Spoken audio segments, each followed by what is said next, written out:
আমাদের এখানের অবস্থান কর্মসূচি আমাদের দাবি হচ্ছে ডাকসুর তফসিল ঘোষণা করতে হবে। আজকে গণ অভ্যুত্থানের পরে 11 মাস হয়ে গেছে, যেখানে বিশ্ববিদ্যালয় স্বতঃস্ফূর্তভাবে একটা ডাকসু অনুষ্ঠিত করে ডাকসুর মেয়াদি শেষ হয়ে যাওয়ার কথা, সেইখানে একটা ডাকসু তারা দিতে পারে নাই। কেন তারা ডাকসু দিতে পারে নাই? আমরা দেখতেছি যে অনেক আন্দোলন করলাম, আমরা অনশন করেছি, অবস্থান করেছি, তারপরে বাধ্য হয়ে তারা একটা নির্বাচন কমিশন ঘোষণা করেছে। 1 মাস হয়ে গেছে, সেই নির্বাচন কমিশন এখনও তফসিল দিতে পারতেছে না। কেন ওনারা তফসিল দিতে পারতেছে না? কারা তাদেরকে বাধা দিচ্ছে? আমরা দেখছি যে যারা সুনির্দিষ্ট একটা গোষ্ঠীর, তারা এখন স্বার্থ বাস্তবায়ন করার জন্য এই ডাকসুকে আটকে রেখেছে। তারা চায় যে এই ছাত্ররা, তারা আমরা মনে হয় কোনো কিছু বুঝি না, আমাদেরকে তারা এই মিটিং দেখাবে, আমাদেরকে তারা এই যে শিডিউল দিচ্ছি, এই যে রূপরেখা দিচ্ছি, রূপরেখার শিডিউল দিচ্ছি, তফসিলের রূপরেখা দিচ্ছি, নানান রকম টার্মের খেলার ভিতরে ফেলে দিয়ে তারা টাইম কিল করতেছে। টাইম কিল করার উদ্দেশ্য হচ্ছে ডাকসু না দেওয়া। জাতীয় নির্বাচন সামনে আসতেছে, জাতীয় নির্বাচনের ডামাডোলের ভিতরে ডাকসুকে ফেলে দিয়ে তখন বলবে যে এখন তো জাতীয় নির্বাচনের ক্রাইসিস শুরু হয়ে গেছে, এখন আসলে ডাকসুর পরিবেশ নাই। তাহলে তারা কাদের এজেন্ডা বাস্তবায়ন করার জন্য এই বিশ্ববিদ্যালয় প্রশাসনে বসেছে? নির্বাচন কমিশন যারা নির্বাচন পরিচালনা করতেছেন, আমরা তাদের প্রতি শ্রদ্ধা রেখে বলতেছি যে আপনারা দ্রুত নির্বাচন দিন। আপনারা ঢাকা বিশ্ববিদ্যালয়ের শিক্ষার্থীদের মনের কথা বুঝুন, শিক্ষার্থীদের জন্য কাজ করেন।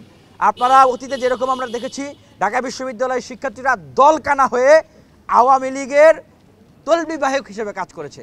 ঢাকা বিশ্ববিদ্যালয়ের প্রশাসনের লোকেরা তারা নেক্সাস করে তারা সেই ছাত্রলীগের কথা শুনেছে। প্রাণ ইউএইচটি মিল্ক, শুদ্ধতায় ও মমতায় সব সময় সেরা স্বাদে। আমরা সেই রকম আওয়ামী লীগ মার্কা প্রশাসন চাই না, আমরা সেই রকম ছাত্রলীগ মার্কা কোনো ছাত্র সংগঠন ক্যাম্পাসে চাই না। আমরা দেখছি যে কিছু ছাত্র তারা বলতেছে যে এখন ডাকসুর পরিবেশ নাই, তারা বলতেছে যে বিশ্ববিদ্যালয় প্রশাসন ডাকসু দিতে সক্ষম না, বিশ্ববিদ্যালয় নাকি নিরাপত্তা নাই, ইনিয়ে বিনিয়ে তারা ডাকসুর বিরোধিতা করতেছে। আবার তারা জাতীয় নির্বাচন চায়। তাদের উদ্দেশ্য হচ্ছে স্পষ্ট, তারা চায় যে নির্বাচনের মাধ্যমে তারা ক্ষমতায় আসবে, ক্ষমতায় এসে ছাত্রলীগ স্টাইলে তারা বিশ্ববিদ্যালয়টাকে নিয়ন্ত্রণ করবে। আপনারা দেখেন, আপনাদের উদ্দেশ্যে সেই দায়িত্ব ছেড়ে দিচ্ছি।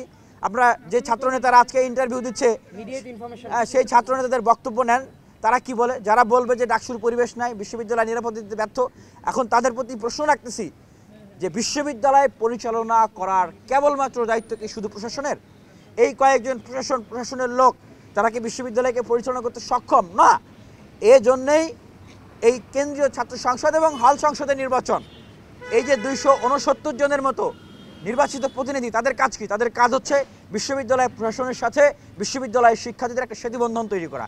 বিশ্ববিদ্যালয়ের নিরাপত্তা, শিক্ষার্থীদের খাবারের সংকট, আবাসন সংকট, শিক্ষার সংকট, ট্রান্সপোর্টেশন সংকট, একাডেমিক প্রবলেম, বিশ্ববিদ্যালয়ের এই যে আমরা দেখি অতি রাজনীতি, এগুলোকে বন্ধ করা, এবং বিশ্ববিদ্যালয়টাকে যে আমরা আসলে এই 56 বছরেও এই ক্রাইসিসগুলো মিট আপ করতে পারলাম না, এগুলো নিয়ে কথা বলা কাদের দায়িত্ব?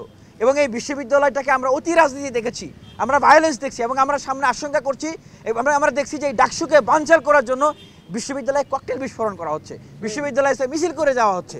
এগুলো কারা করতেছে? বিশ্ববিদ্যালয় প্রশাসনের উদ্দেশ্যে মানে জিজ্ঞাসা করতে চাই, আপনারা এতদিন হয়ে গেছে, কে বমটা মেরেছে, কে ককটেল রেখেছে, এখন পর্যন্ত আপনারা সেগুলো বের করতে পারতেছেন না। তার মানে কি দাঁড়ায়? এগুলো সাজানো নাটক করা হচ্ছে ডাকসুকে বানচাল করার জন্য, নেক্সাস করে। আমরা সেই প্রশ্নগুলো রাখছি মানে একদম উন্মুক্তভাবে।